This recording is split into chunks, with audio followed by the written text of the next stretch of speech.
I think that's my favorite definition of happiness, is the joy that you derive in the pursuit of your purpose. It has nothing to do with kind of a fleeting delight. It has everything to do with work. And so if you're focused on what you do well and what you can contribute, and you can create something around that, or find and align yourself with others who have created something where you can practice what it is that you provide, that's the big in life, is being you that is of service and benefit to others. You will take risks in doing it for sure, but they seem to, at least in my case, they've always paid off. Welcome to the Going Big podcast. I'm your host, Kevin Gentry, and this is the place where we celebrate bold moves and big ideas. Each week, I sit down with inspiring leaders, entrepreneurs, and change makers who are making a significant impact in their careers and in their communities. Whether you're looking to level up your leadership, pursue your passion, or just get inspired to take your next big leap, this is where those stories come to light. Now, if you're listening on iTunes, YouTube, or anywhere else you tune into podcasts, be sure to hit that subscribe button so you'll never miss an episode.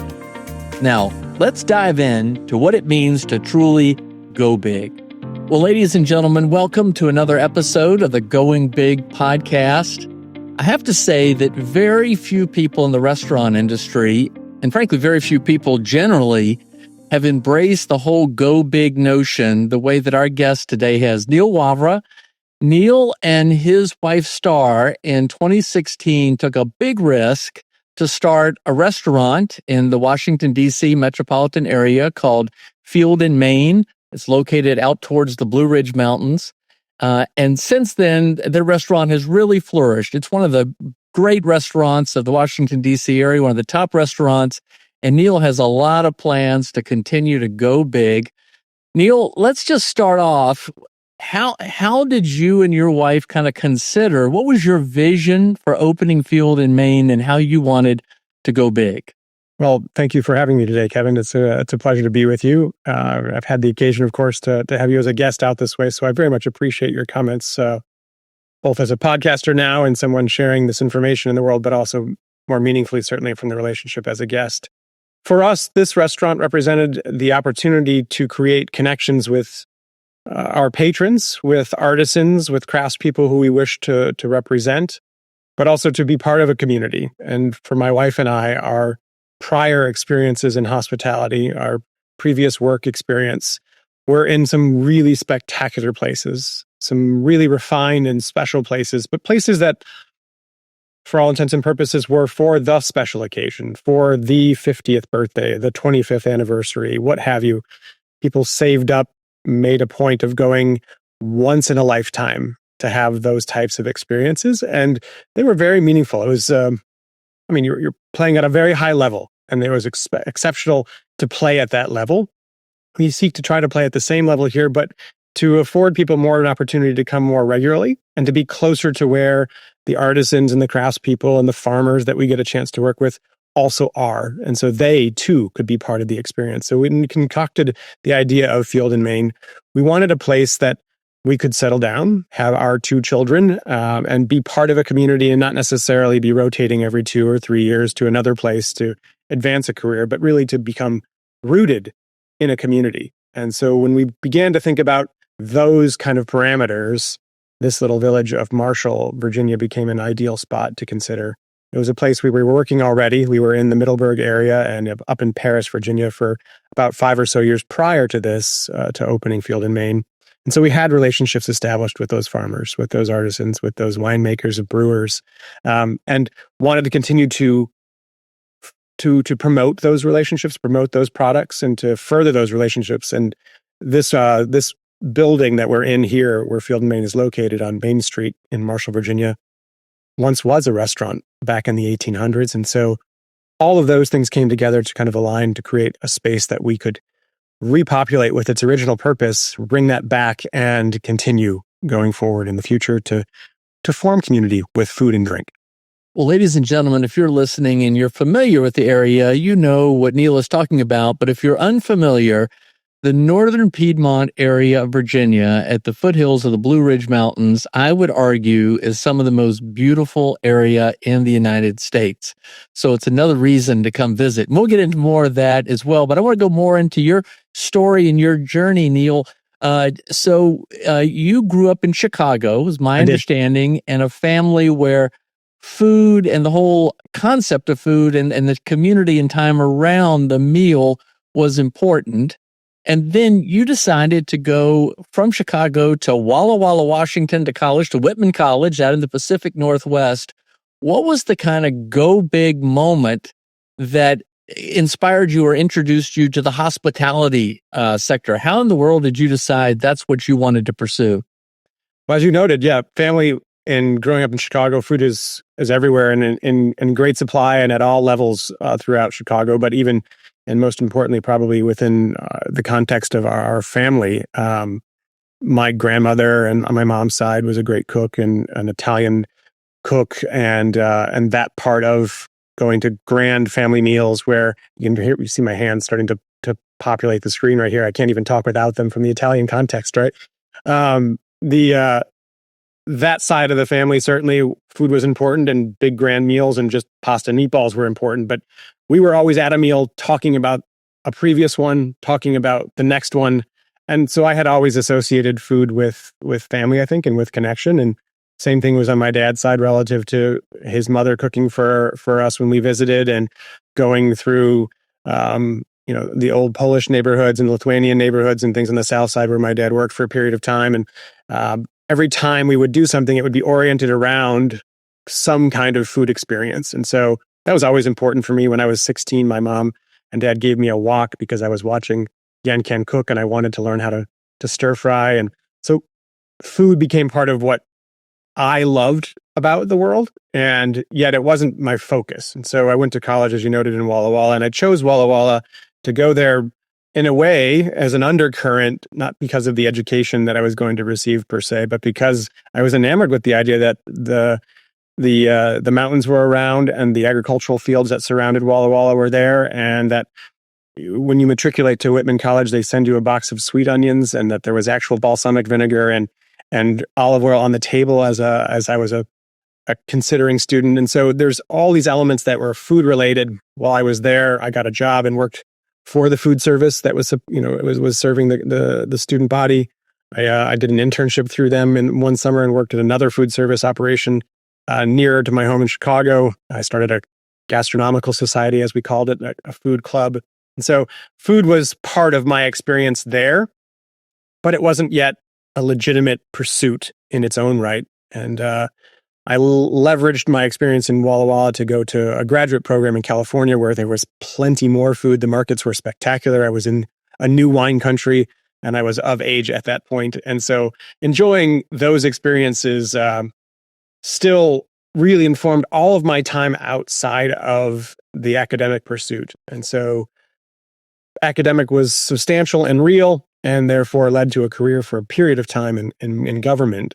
I worked postgraduate school in the Washington, D.C. area, and that's how I came to this area. And worked for 2 years, but realized that wasn't going to be for me, and really was excited about pursuing for real as a career choice the culinary arts and the world of hospitality. And so it began early on in the context of food relating to family and to wonderful memories and to great experiences. It expanded in college and graduate school by way of broadening my horizons with respect to where food comes from and how rewarding it is to know where food comes from and how that connection can kind of enrich our lives and enrich the connections we have with not only people, but place and products. And so as I then ventured to go to culinary school, this is where I really began to dive deep into this career and to realizing my own vision of what my career would look like in this. When I was in government, I sat in the office on the third level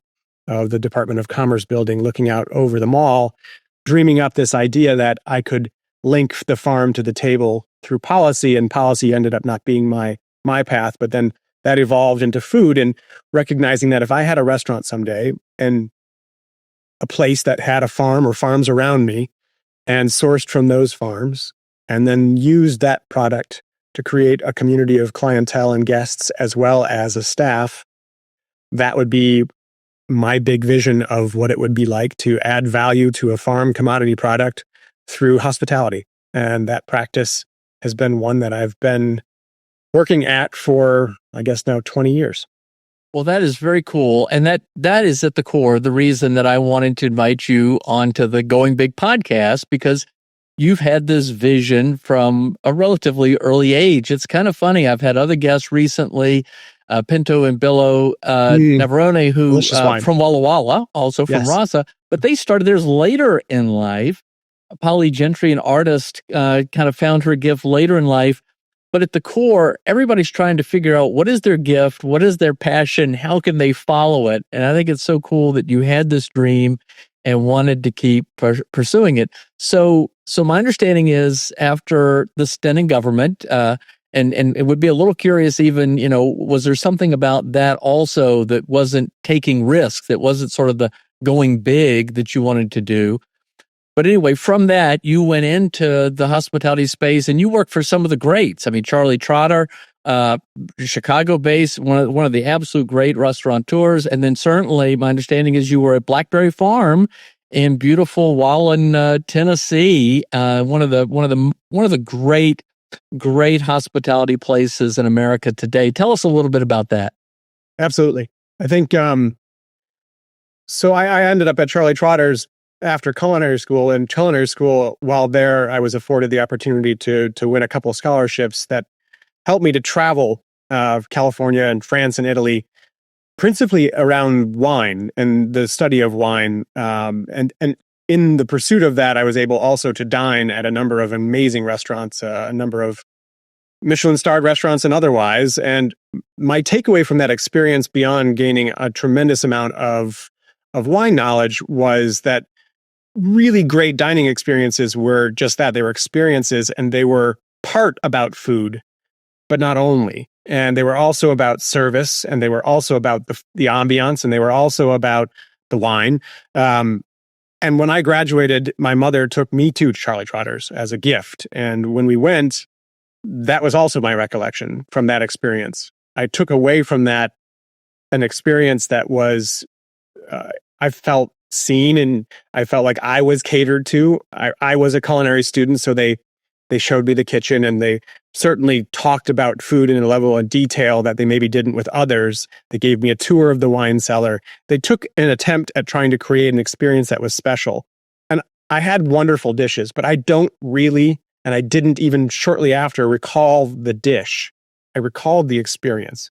And so as I graduated culinary school, had that experience, went on these wine trips, came back reinforcing that experience for me, I applied to Charlie Trotter's. And after having to call a number of times to just get the interview, Matt Murgis, the chef de cuisine there, called me in and said, "Bring your knives, come on and visit." And I said, "Well, I'm actually thinking about being on the front of house side. If I could start there, I would prefer it." And he said, "Well, wear a suit, come on in," and went through that process. And over the course of 2 years, I worked from being someone who checked coats and greeted guests to running food to serving in a station, and then eventually managing the restaurant as a dining room manager. The experience there of tailoring experiences for people, using food and drink and ambiance and service to connect with people was reinforced over and over again. And while Trotter's prize great ingredients, those ingredients didn't come from Chicago. They came from all over the world. And what I was really seeking beyond just the experience was the connection with the place. And I had occasion while working for Charlie to represent him at a Relais and Chateau conference in Geneva, Switzerland, where I met Sam Bell, who has since passed, but he and his family started, and he was at that time operating Blackberry Farm in Tennessee. And the idea of being in a high-level hospitality operation that wanted to expand the linkage between the farm and the table was very enticing for me. And so I moved to Tennessee, and I helped them establish the farmstead there, where they have the gardens and the creamery and the larder. And in that process, they were all also building out the barn.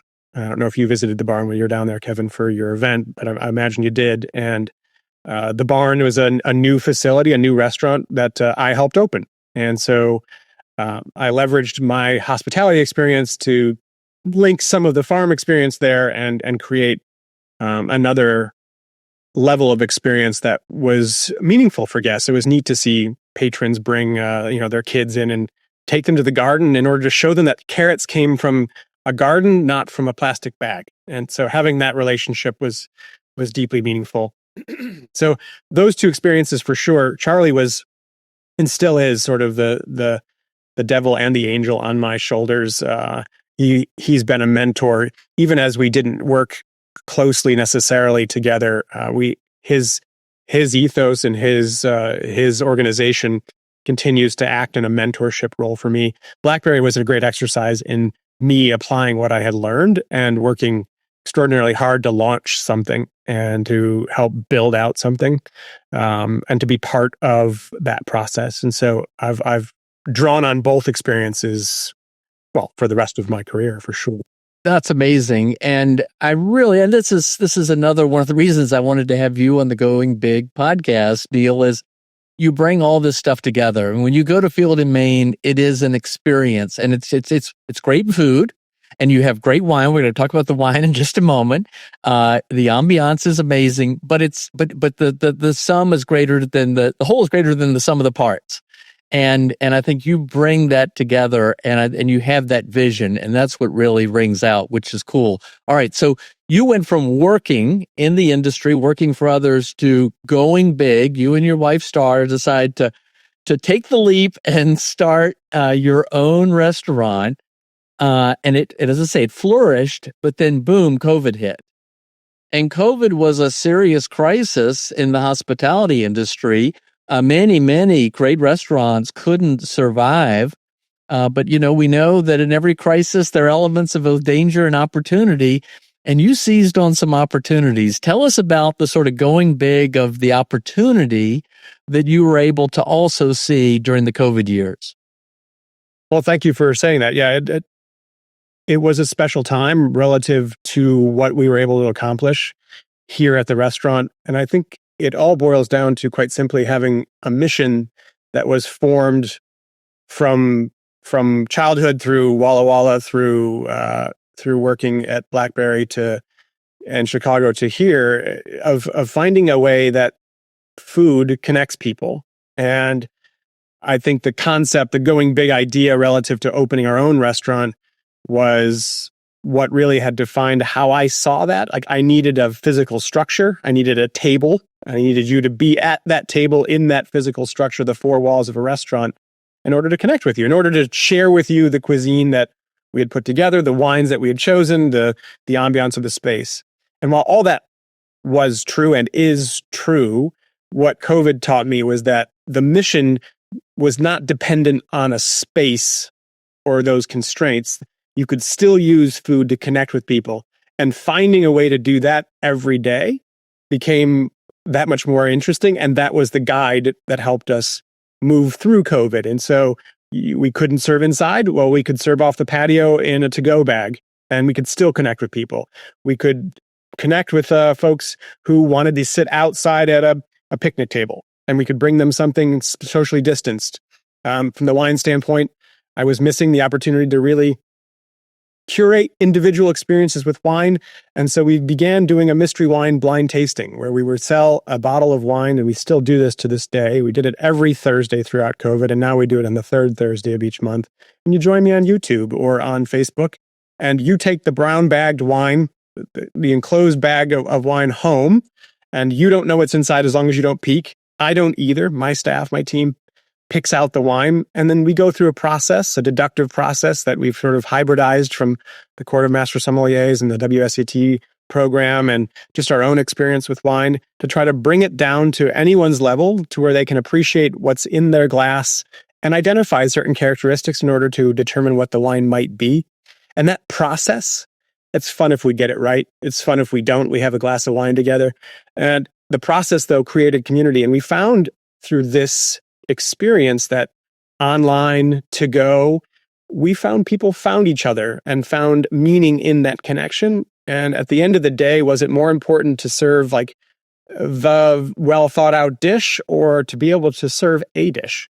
And for myself, it really goes back to those experiences with Michelin restaurants and my travels and with working at or dining at Trotters.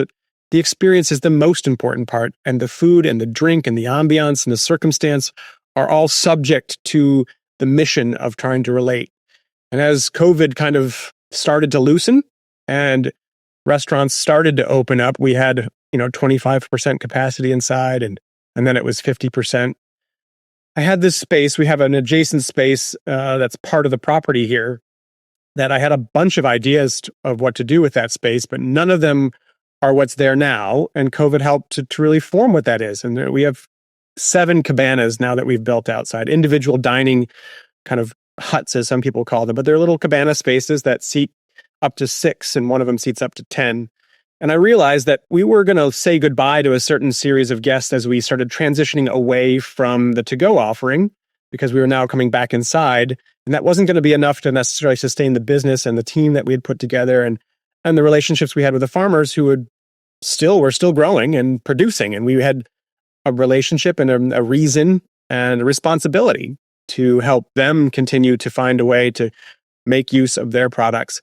So we needed to create something that would respond to the guest's need to not come inside and yet still be here and for us to continue to ply our craft.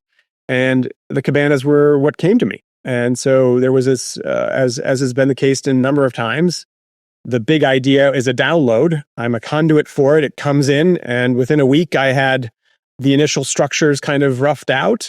We had tents first that were on platforms, and then the tents faded away as the wind got worse, and we doubled down and built actual physical structures and had propane heaters, because that's what I could get at the moment at the Tri-County or at the store nearby. And then from that standpoint, we put in individual HVAC systems and we put in sliding doors, all of which took a year to get because it was just where we were at in COVID. And we just iterated over and over again, led though by this idea that our mission is to use local food and drink to connect with people and to foster community. And that can happen in whatever circumstance presents itself. And there are ways in which we want to do it. There are ways in which we wish to express ourselves. But at the end of the day, the ultimate reason for doing this is the connection.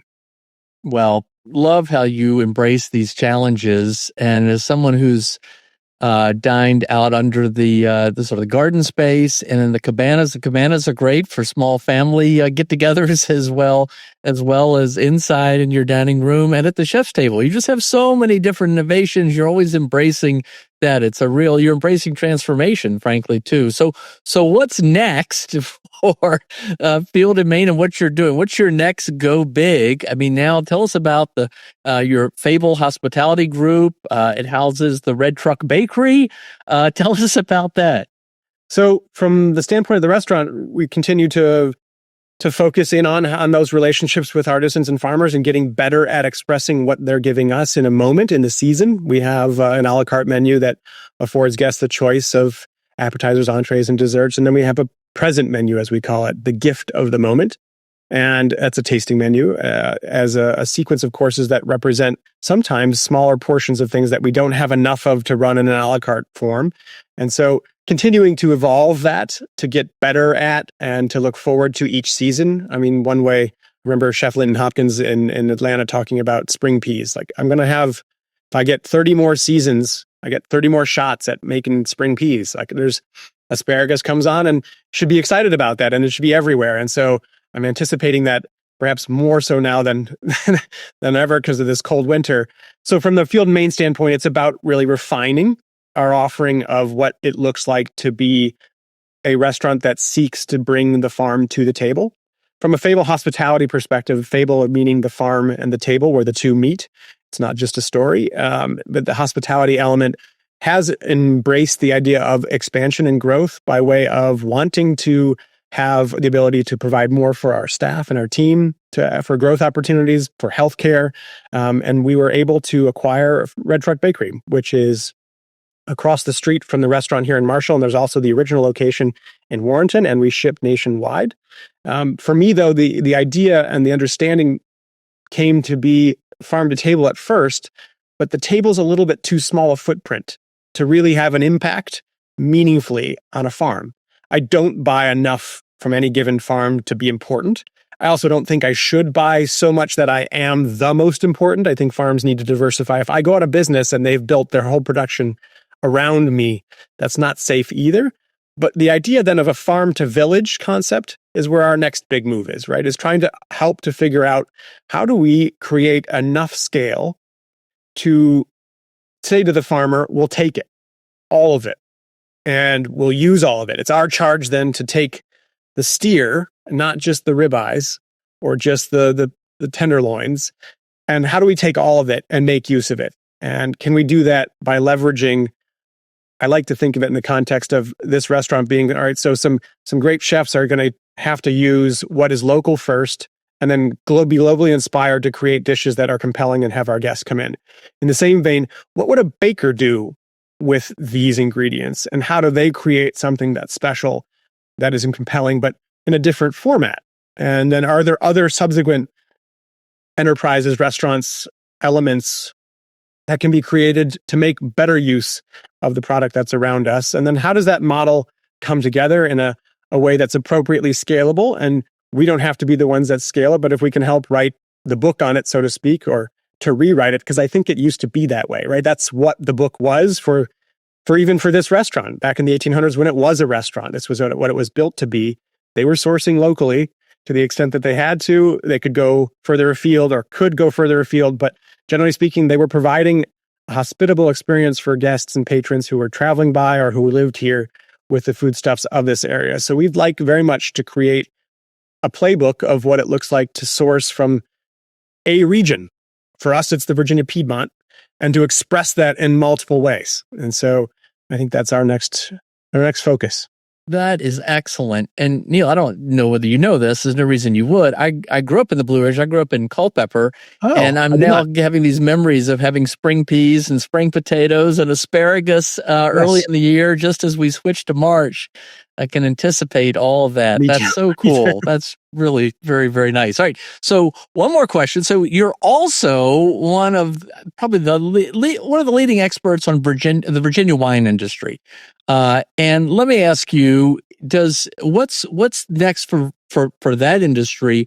Can Virginia wine go big? It just seems to continue to be rising in prominence and appreciation. What's your comment on Virginia wine going big? That's so exciting. It's the Virginia wine industry is, the oldest wine industry in the States, and in some ways, somewhat one of the newer ones, right? You go back to Thomas Jefferson and his exploits at trying. And so there's a novelty to talking about that, but he didn't really launch a successful commercial operation of Virginia wine, but prompted an interest for sure. And in the modern context, we're talking about 40 years worth of effort.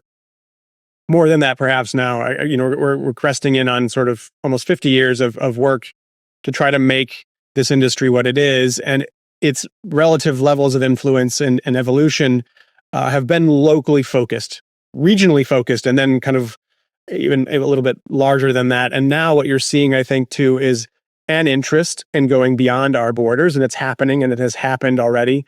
But as it goes beyond our borders, it's not just with sort of a generic product or with a product that is ubiquitous. So we make a Chardonnay, we'll export a Chardonnay. No, it's becoming more, I think, identity-based of what can be made here, and that takes time to figure out.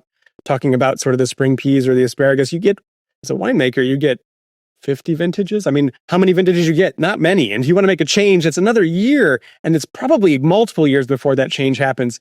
But like anything that has a big quality about it, there's this slow arc where not much is happening, and then there's a skyrocketing. And I think we're here at this point where you have, let's say, the third generation of folks coming into Virginia wine who have benefited from the founders, who are benefiting from the ones in the middle who had a family plot of land or found a piece of land that was close to a crossroads or a more metropolitan or kind of important area. And they're now going further afield, finding the great spots for vineyards, recognizing what works in the vineyard, and then making wines that reflect this place.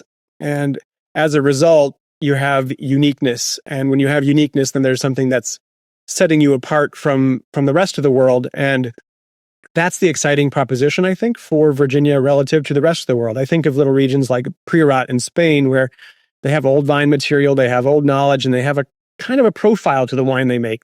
You can talk about a lot of places in the old world that discovered this over centuries. We're discovering this over decades, and it's moving fast now, which is exciting. And I think that's one of the special prospects about Virginia wine. One of the ones we talk about here in the restaurant for sure is that in most places in the world, you don't get the opportunity to actually drink the arc of discovery. You're drinking the discovered, or it's really brand new. And we're in this really dynamic time where with each vintage, someone's learning something new, something's putting forward a new expression with sometimes novel grapes, sometimes very known grapes, and just they're put in a different context because of this place and how this place is wanting to be represented in the way of wine. And so it's a fun time to be in Virginia for sure. It's not without challenges, and it's part of that kind of, that experience of the frontier where we're from the United States standpoint, one of the oldest parts of the US, but we're on the frontier of wine discovery here, which is exciting. Ladies and gentlemen, if you're not familiar with, as I say, the Northern Piedmont, Blue Ridge Mountains of Virginia, now you've got another reason, and that's to discover the amazing wine industry. And then you add on to that with the celebration of America's 250th birthday. We're going to have Patrick Henry on our Going Big podcast in a couple of weeks, and the actor who will play him during the reenactment, which is coming up in just a couple of weeks, March 23rd, 1775, the famous "Give Me Liberty or Give Me Death" speech. There's a lot to go big with in Virginia. And no, I'm just doing the plug for the Virginia travel industry because I love Virginia. All right, Neal, the last two questions I have for you. One, I always ask this. Thinking about a younger version of yourself, would you do anything differently? Oh, gosh. I don't think necessarily differently. I think part of the drive as a younger person to get there fast, to get there now, and that drive, I think, was helpful and important because it propels one to go forward. But I think I would tell myself just to relax into the moment a touch more and to recognize that each of those moments, maybe they're not quite where you have the vision of where you want to be, but those moments are informing where you're going and informing what you're going to need to know when you get there. And there is no there.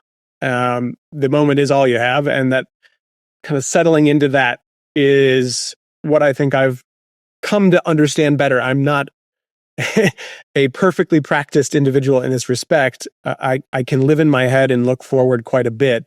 But the actual enjoyment and the practice of being and doing in the moment is something that I could tell my younger self that you can take a moment to appreciate where you are and to recognize that everything you're doing now is going to inform later.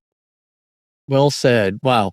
All right. So the final question for someone listening, watching, who is trying to understand how to go big or whether to go big, what kind of words of inspiration might you offer? You've taken some risks, and not everybody's willing to take risks. What kind of encouragement would you give as we close out? Well, I think of this world as an experience of finding those connections in life, and one of the ways that we best show up in this world, certainly that I've found for myself, is that you look to be of service. And if you're looking to be of service, then you find what your particular gifts are. What can you do well? What do you do that inspires you to do it again and again and again? And when you find that, it's not that much of a risk to double down on that and to focus on that, to reward yourself with the joy and the pleasure of pursuing your purpose. I think that's my favorite definition of happiness, is the joy that you derive in the pursuit of your purpose. It has nothing to do with kind of a fleeting delight. It has everything to do with work. And so if you're focused on what you do well and what you can contribute, and you can create something around that or find and align yourself with others who have created something where you can practice what it is that you provide. That's the big in life, is being you, that is of service and benefit to others. You will take risks in doing it for sure, but they seem to, at least in my case, they've always paid off. Neal, as someone who loves and is motivated by service, you're a model for hospitality. Ladies and gentlemen, check out Neal Wavra's Field in Maine restaurant in Marshall, Virginia. But thanks for helping us in a different perspective understand how we should think about going big. And thanks for everything you're doing. I really appreciate the opportunity to speak with you today. It's been a pleasure. Thanks for tuning in to the Going Big podcast. I hope today's conversation left you feeling energized and ready to tackle your biggest goals. Don't forget to subscribe and leave us a review on iTunes, YouTube, or wherever you listen to podcasts. It really helps spread the word, and it gets these inspiring stories out to more people. You can also find more content, resources, and updates at our website, goingbigpodcast.com. Remember, the only limits are the ones you don't challenge, the limits that you impose on yourself. Keep pushing, keep growing, and above all, keep going big. See you next time on the Going Big podcast.